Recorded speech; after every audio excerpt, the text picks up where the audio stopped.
د کابل په هوایي ډګر کې نښتو مرګ ژوبله اړولې ده د لیدونکو د همدې خبر پوره جزئیات په ویډیو کې وګورئ او د دې لپاره چې له نوو تازه خبرونو له نورو پر وخت خبر شي زموږ د یوټیوب چینل هم در سره سبسکرایب کړئ د کابل په هوایي ډګر کې نښتو مرګ ژوبله اړولې ده د المان پوځ د ټویټر له لارې ویلي چې د کابل هوایي ډګر په شمالي دروازه کې د دوشنبې په ورځ د افغان امنیتي ځواکونو او ناپېژاندو حمله کوونکو ترمنځ ډزې شوې دي رویټرز خبري اجانس له برلین څخه په دې اړه لیکلي چې په دغه نښتو کې د افغان ځواکونو څخه یو تن وژل شوی او درې نور ټپیان شوي دي خو نه ده روښانه شوې چې افغان ځواکونه کوم افغان ځواکونه دي رویټرز د المان پوځ په حواله زیاتوي چې په دغه نښتو کې الماني او امریکایي ځواکونه هم ښکېل ول زیاته شوې چې په دغه نښتو کې الماني ځواکونو ته کوم زیان نه دی رسېدلی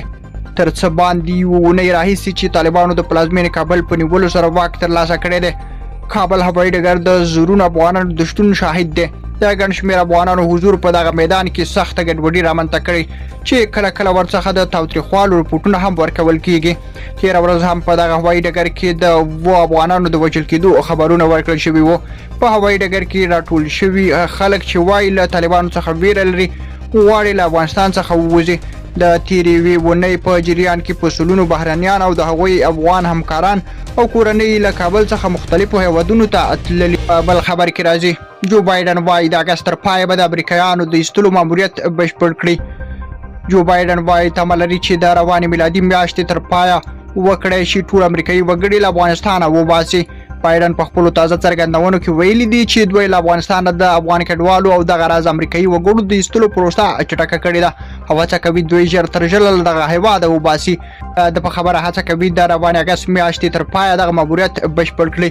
بایډن تر هغه وروسته دا څرګندونې وکړې چې طالبانو پر امریکا نیوکه وکړه چې له پوره خو امکاناتو سره د کابل په هوایي ډګر کې د نظم پر راوستلو نه دي بریالي شوي